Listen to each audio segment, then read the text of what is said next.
여호수아 5장 2절부터 9절까지입니다. 2절부터 9절 말씀입니다. 다 같이 합독하시겠습니다. 그때에 여호와께서 여호수아에게 이르시되 너는 부싯돌로 칼을 만들어 이스라엘 자손들에게 다시 할례를 행하라 하시매 여호수아가 부싯돌로 칼을 만들어 할례산에서 이스라엘 자손들에게 할례를 행하니라. 여호수아가 할례를 시행한 까닭은 이것이니 애굽에서 나온 모든 백성 중 남자 곧 모든 군사는 애굽에서 나온 후 광야 길에서 죽었는데 그 나온 백성은 다 할례를 받았으나 다만 애굽에서 나온 후 광야 길에서 난 자는 할례를 받지 못하였습니다. 이스라엘 자손들이 여호와의 음성을 청종하지 아니하므로 여호와께서 그들에게 대하여 맹세하사 그들의 조상들에게 맹세하여 우리에게 주리라고 하신 땅 곧 젖과 꿀이 흐르는 땅을 그들이 보지 못하게 하리라 하시매 애굽에서 나온 족속 곧 군사들이 다 멸절하기까지 40년 동안을 광야에서 헤매었더니 그들의 대를 잇게 하신 이 자손에게 여호수아가 할례를 행하였으니 길에서는 그들에게 할례를 행하지 못하였으므로 할례 없는 자가 되었습니다.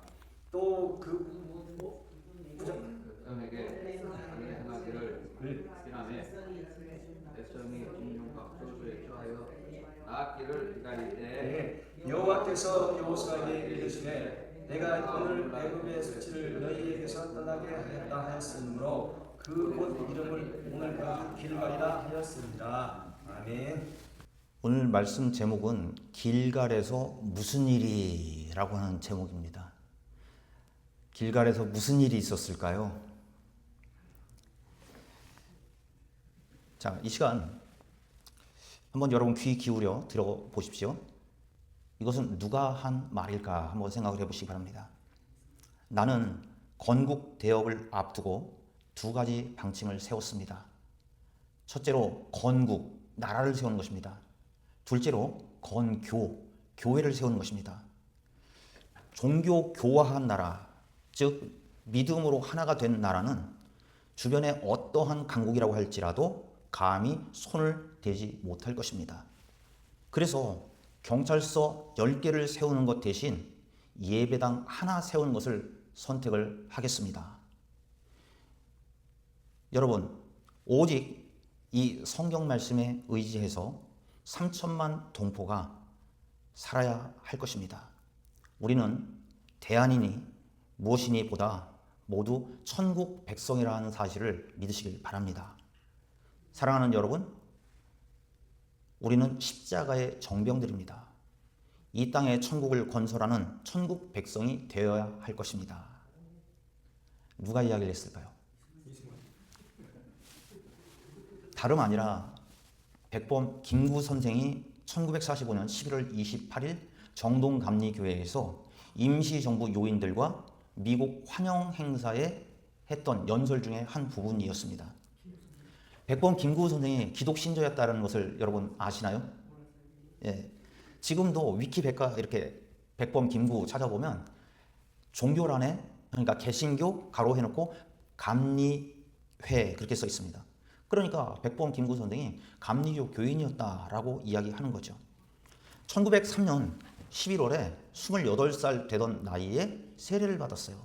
이후 적극적으로 성경과 교리에 대해서 공부를 했고요. 나아가서 기독교 가치관을 바탕으로 해서 지역 계몽과 교육 활동에 전념했었습니다. 백범 김구 선생은 경찰서 10곳을 세우는 것보다 예배당 하나 세우는 것을 원한다라고 이야기했습니다. 그러면서 이야기하기를 믿음으로 세워진 나라는 그 주변에 어떤 강국도 해할 수 없다. 이 이야기는 1948년도에만 해당되는 것이 아니라 오늘날에 더더욱이 미국 땅에 살고 있는 우리들의 신앙과 가치에도 부합되는 이야기임을 우리는 알고 있습니다.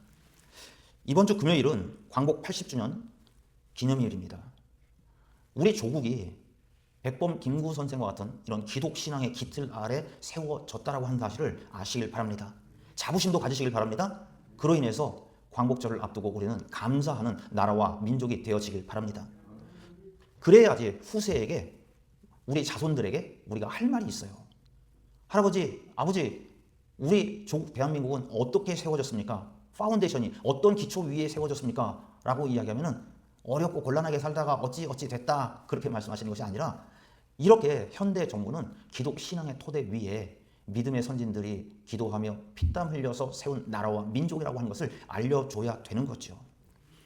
이것이 단순히 후세에 대한 애국심을 키워주는 것만이 아닌 성경에서 하나님께서 지시하고 있는 것이기 때문에 우리는 해야 된다라고 하는 것입니다. 성경에서 무엇을 가르쳐주고 있냐면 그것은 다름 아니라 길갈에서 행하라 라고 하는 거죠. 그러면 오늘 이 아침에 우리는 생각을 해보는 거죠. 길갈에서 무엇을 행하라는 말씀입니까? 과연 길갈에서 무슨 일이 일어났습니까? 라고 하는 얘기예요. 첫째로 길갈에서 할례를 행하라 라고 이야기합니다. 다 함께 말씀 찾아보시겠습니까? 여호수아 5장 2절부터 3절입니다. 그때 여호와께서 여호수아에게 이르시되 너는 부싯돌로 칼을 만들어 이스라엘 자손들에게 다시 할례를 행하라 하시매 여호수아가 부싯돌로 칼을 만들어 할례산에서 이스라엘 자손에게 할례를 행하니라 라고 합니다. 길갈에서 무슨 일이 있었는가 했더니 여호와 하나님께서 여호수아에게 할례를 행하라 라고 하고 여호수아는 그대로 할례를 행하는 거죠. 여기에서 그때라고 이야기합니다. 그때가 언제냐면 우리가 본 말씀 앞에 1절에 나와요. 이스라엘 민족이 광야 생활을 끝내고 이제 가나안으로 들어갑니다. 그러기 위해서 요단강을 건너게 되는데 요단강을 건넌 후 이스라엘 백성들이 장막을 쳤습니다. 그리고 이러한 광경들을 지켜보고 있던 가나안 족속들이 그 모습을 보면서 아이고 큰일 났네 하면서 낙담을 했다라고 하는 거죠. 저들이 진짜로 건너왔네. 우리는 어떻게 하나 라는 것입니다. 그러면 우리는 한번 생각해 보시자고요. 하나님께서 왜 이스라엘 백성들에게 할례를 행하라, 그것도 할례를 다시 행하라 라고 말씀했느냐라고 하는 것입니다. 먼저 할례가 무엇인지는 대략 다 아시니까 할례가 갖는 의미는 무엇인가 라고 하는 거죠. 창세기 17장에 아브라함과의 그 약속을 통해서 알려주고 있습니다. 무엇보다도 할례를 행한다라고 하는 것은 단순히 남성의 표피를 자른다라고 하는 그런 의미가 아니라 하나님께 속하는 서로 간의 계약의 형태입니다. 동시에 언약의 표시인 거죠. 그래서 할례를 받았다라고 하면 지난 주일에도 성례에 대해서 말씀을 드리면서 예식을 통해서 다른 사람들에게 자신이 가지고 있는 어떤 가치를 나타내 보여준다라고 말씀을 드렸죠. 마찬가지로 할례를 받았다라고 하는 것은 하나님과 약속을 맺은 사람입니다라고 하는 것을 나타내 보여주는 예식이다라고 하는 거죠. 할례는 이와 같이 오늘날과는 달리 고대에는 생명을 걸고 하나님과의 맺어지는 언약에 동참한다라고 하는 의미입니다. 그러므로 할례를 받았다 또는 할례를 받는다라고 하는 그 의미는 하나님의 언약의 백성이 되었습니다라고 하는 뜻이에요. 또한 오늘 우리가 읽은 말씀에 보면 할례를 다시 받으라고 얘기하거든요. 우리가 보통 세례에 대해서는 제세례파가 있으니까 제세례파가 뭐야? 세례를 다시 받으래. 그거는 알겠는데 비슷한 할례를 다시 받으라 그러면 이건 또 재할례파야? 그렇게 생각을 할 수 있다는 거죠. 그런데 할례를 다시 받으라고 하는 이 의미는 무엇일까요? 그것은 다름 아니라 이전에 행해왔던 할례를 다시 행해라 하는 얘기죠. 무슨 이야기냐면 출애굽 당시 모든 백성들은 율법에 따라서 할례를 행했을 것입니다. 그러나 광야 생활 중에 멈춘 거예요. 왜냐하면 출애굽 2년에 한 사건이 생기죠. 가데스 바나에서 정탐꾼을 보내죠. 우리가 잘 알고 있는 12명의 정탐꾼. 그 중에 10명은 돌아와서 가나안 땅이 정말 좋은데 우리는 못 들어갑니다 라고 하면서 부정적인 보고, 그러면서 우리는 그냥 광야에서 헤매다 죽을 것입니다. 그런 이야기를 하니까 사람들이 막 아우성을 하면서 모세를 돌로 쳐 죽이려고 했습니다. 차라리 애국으로 돌아가자라고 하면서 성토를 했습니다. 이러한 불신앙 사건으로 인해서 하나님께서 이스라엘 백성들을 징벌하신 거죠. 그래서 애국에서 나온 1세대들은 한 명도 살아서 가나안으로 들어가지 못하게 하신 것입니다. 광야를 돌고 돌아와서 그 광야길에서 다 죽고 맙니다. 결국 12명의 정탐꾼 중에 아닙니다, 우리는 하나님의 말씀대로 가나안에 들어갈 수 있습니다 라고 이야기했던 갈렙과 여호수아만 살아남죠. 바꿔 이야기하면 할례를 이미 받았던 사람들 중에 갈렙과 여호수아만 남고 나머지 사람들은 다 그 광야길에 죽은 것입니다. 이렇게 가데스 사건 바로 전에 할례를 받은 사람의 나이가 대략 20세 정도 됐다고 가정을 해볼 때 그때부터 38년이 지났습니다. 오늘 요단강을 건넌 이 시점까지 계산을 해보면 그러면 20세에 할례를 받았던 사람이 38년이 지났으면 58세가 됐겠죠.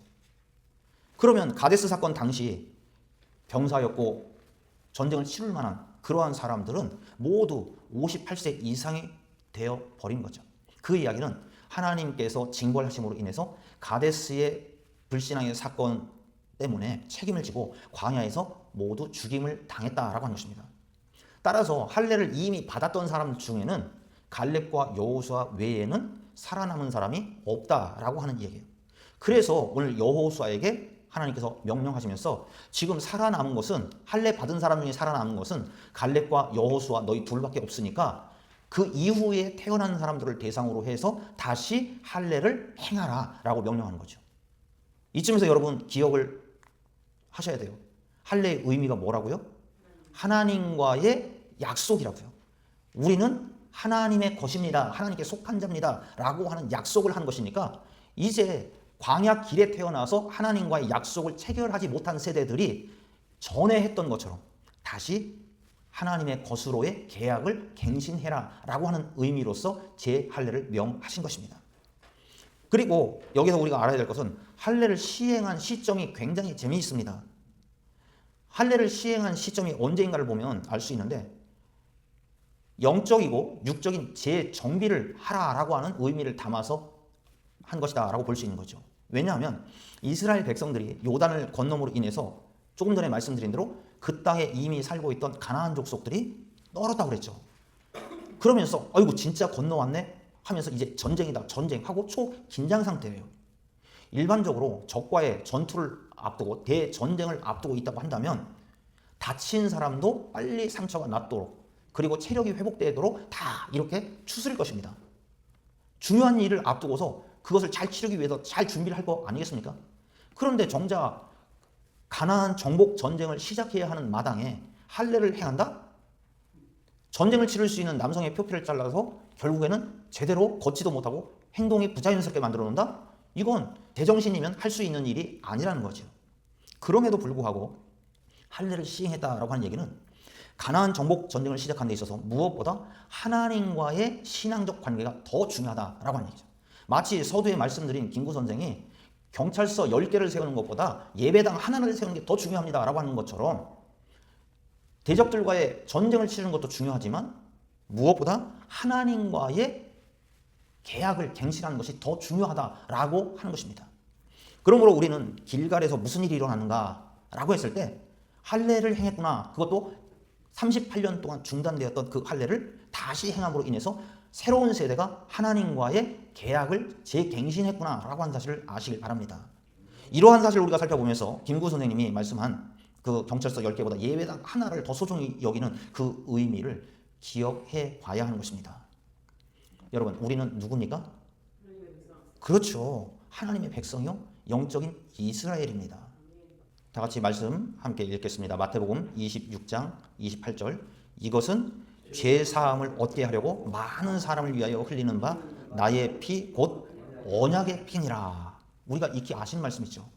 예수님께서 성찬을 거행하시면서 예수님의 피를 나눠준다라고 하시는 말씀이죠.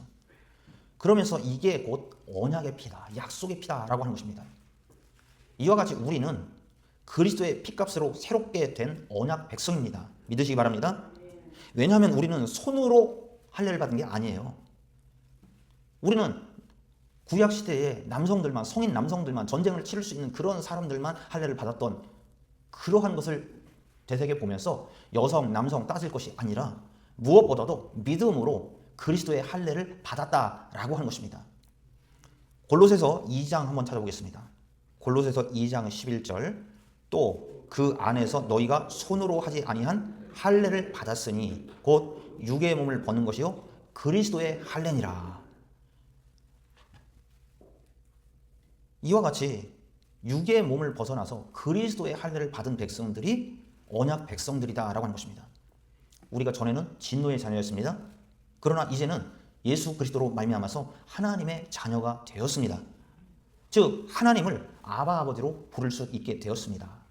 그래서 길갈에서 무슨 일이 일어났었는가? 겉으로 보기에는 38년 동안 멈춰졌던 할례가 다시 시행되었다라고 하는 것입니다. 그러나 그 내면에서는 하나님과의 약속이 성립되지 않았던 새로운 세대가 하나님과의 새로운 약속, 나는 너의 하나님이요 너희는 나의 백성이 될 것이다 라고 하는 그 약속이 갱신된 일이 일어난 것입니다. 그러한 하나님과의 약속의 갱신이 예배하는 오늘 이 자리, 이곳이 길갈이 되어서 하나님과 나 사이에 맺어짐을 믿으시길 바랍니다. 둘째로 길갈에서 어떤 일이 일어났을까요? 그것은 다름 아니라 기념비를 세우라 라고 합니다. 사실 길갈에서 할례를 행하라고 명령을 하셨고 또 다른 명령은 유월절을 지키라 라고 하는 것입니다. 유월절은 익히 아시는 바처럼 이스라엘 백성들이 이집트에서 자유를 얻게 된 날을 기념하는 것입니다. 당당하게 그 땅을 벗어나서 자유를 찾은 그런 날을 기념하는 것입니다.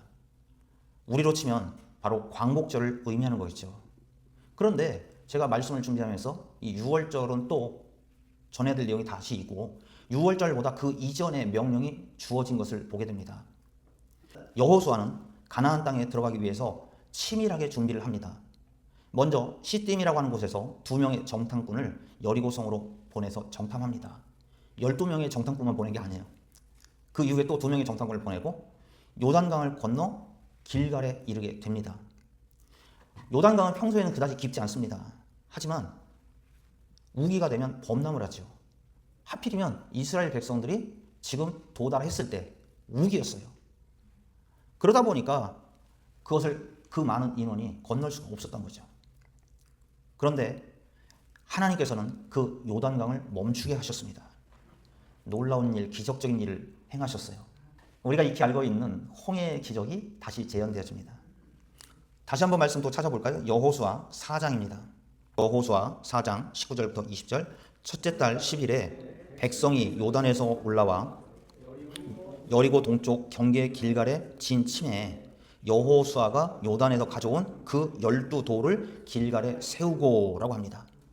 이스라엘 백성들은 언약궤를 맨 제사장들이 요단강 가운데 서 있는 동안 모두 강을 건너죠. 이때 강을 건넌 인원이 대략 약 200만 명 정도 된다고 합니다. 이쪽 지역에 인구가 한 18,000명 정도 된대요. 그런데 그 요단강을 건넜던 그 사람들이 200만 명이 되니까 그 시간이 금방 후딱 걷는 것은 아니었습니다. 이 장면을 봤을 때 마치 애굽에서 탈출할 때 하나님께서 홍해를 갈라주셨던 그런 장엄한 장면을 방불케 했던 것입니다.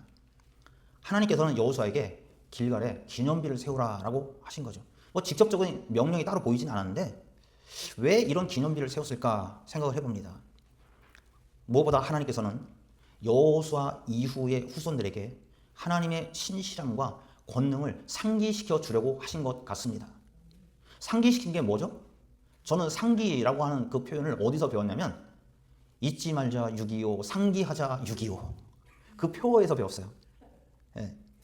상기한다는 것은 지난 일을 돌이켜 생각해내는 거예요.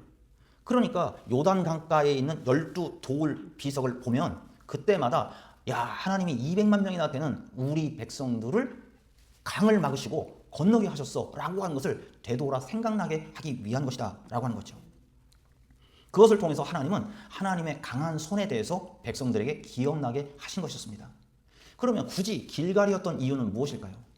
길갈이라고 하는 지명의 이름은 굴리다라고 하는 뜻이에요. 즉 이스라엘이 출애굽해서 마침내 가나안 땅에 도착함으로써 종살이의 수치를 굴려 떨쳐버리다라고 하는 이야기예요. 무엇보다 이 길갈이라고 하는 곳은 요단강을 건넌 지점에서부터 한 10km, 마일수로는 6마일 정도밖에 안 된 거리였습니다. 그래서 가나안에 들어와서 이스라엘 백성들이 처음으로 자리를 잡고 잠을 자게 된 수경지였어요. 또한 그곳은 가나안 평정의 근거지로 중요시 여겼고요. 사무엘과 사사시대 때에는 종교, 정치, 군사상의 중심지가 되기도 했습니다. 이러한 곳에 하나님께서 길갈에 기념비를 세우게 하신 목적, 그것은 다름 아니라 기억하라, 상기하라. 무엇을요? 하나님의 전능하신 그 손을 기억하라 라고 하는 것입니다. 다시 한번 말씀 찾아보십니다. 여호수아 4장 21절부터 24절입니다. 이스라엘 자손들에게 말하여 이르되 후일에 너희의 자손들이 그들의 아버지에게 묻기를 이 돌들은 무슨 뜻이니까 하거든 너희는 너희의 자손들에게 알게 하여 이르기를 이스라엘이 마른 땅을 밟고 이 요단을 건넜음이라. 너희의 하나님 여호와께서 요단물을 너희 앞에서 마르게 하사 너희를 건너게 하신 것이 너희의 하나님 여호와께서 우리 앞에 홍해를 말리시고 우리를 건너게 하신 것 같았나니 이는 땅의 모든 백성에게 여호와의 손이 강하게 하신 것을 알게 하며 너희가 너희의 하나님 여호와를 항상 경외하게 하려 하심이라. 훗날 자녀들이 그 길갈의 기념비들을 보면 묻는 거죠. 아버지, 저 기념비가 뭐예요? 왜 저기다 저걸 세워놨어요? 라고 물으면 대답해 주라는 거예요.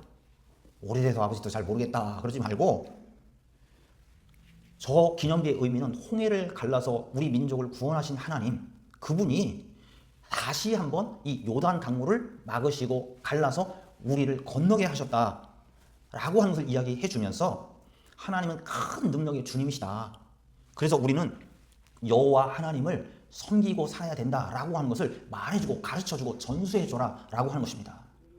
그래서 아버지가 가졌던 신앙, 그것을 자손들에게 그 기념비를 볼 때마다 떠올리고 심어주라는 거죠. 그런데 우리가 보통 어떻게 합니까? 공부 열심히 해라, 또 좋은 성적 얻어야 된다, 네가 좋은 대학 가야 된다, 그런 이야기는 해도 믿음 생활 열심히 하자, 그 얘기는 잘 못하죠. 이스라엘의 4월 18일이 홀로코스트 기념일이라고 이야기합니다. 홀로코스트는 독일 나치 정권이 유대인들과 그 외의 소수 민족들을 학살했던 그 사건을 이야기합니다. 가장 믿었던 독일이 하루아침에 박해자로 돌변해서 유대인들을 가스실로 내몰았던 배반의 기억, 히틀러에 의해서 600만 명 이상의 희생이 떠오르는 그 사건이 바로 홀로코스트였습니다. 떠올리고 싶지도 않고 다시 되짚어 보고 싶지도 않았던 그 아픔의 기억들이 홀로코스트였다는 거죠.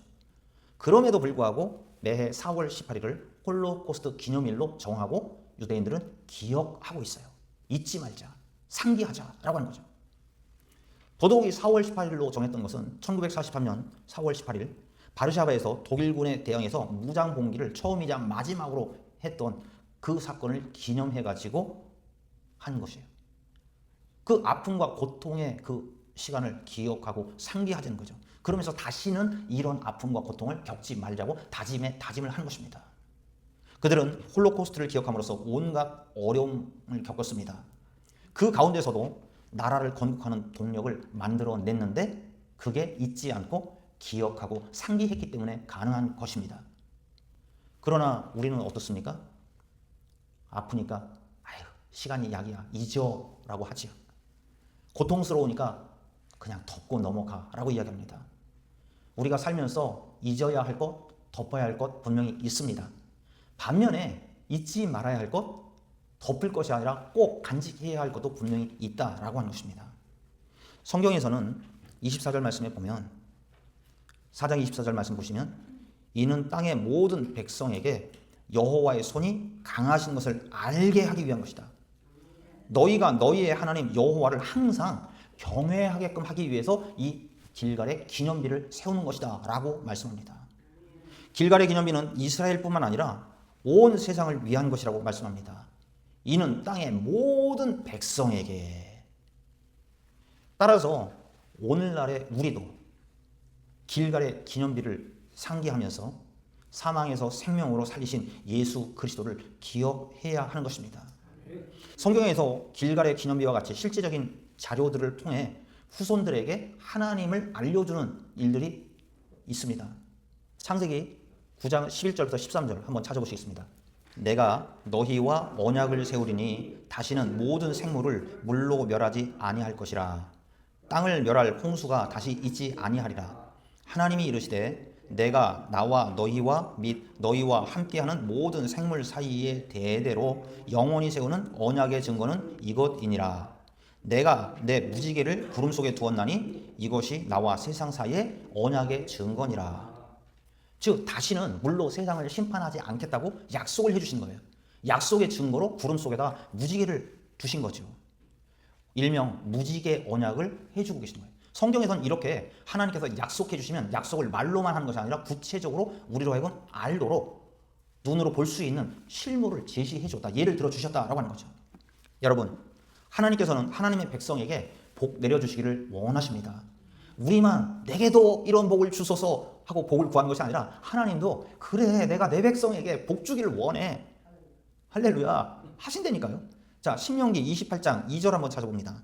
내가 내 하나님 여호와의 말씀을 청종하면 이 모든 복이 내게 임하며. 우리가 복을 갈망하는 것만큼 하나님께서도 하나님의 백성된 우리에게 복 주기를 원하세요. 나도 주고 싶어. 그런데 그 전제 조건이 무엇입니까? 하나님의 말씀을 청종한다. 귀 기울여 들으면, 귀로만 듣는 것이 아니라 귀로 듣고 삶으로 열매로 나타내면 이 모든 복이 내게 임할 것이다. 그리고 뒤에 나온 얘기가 내가 들어가도 나가도 복을 받고 하면서 그 얘기가 나오는 거예요.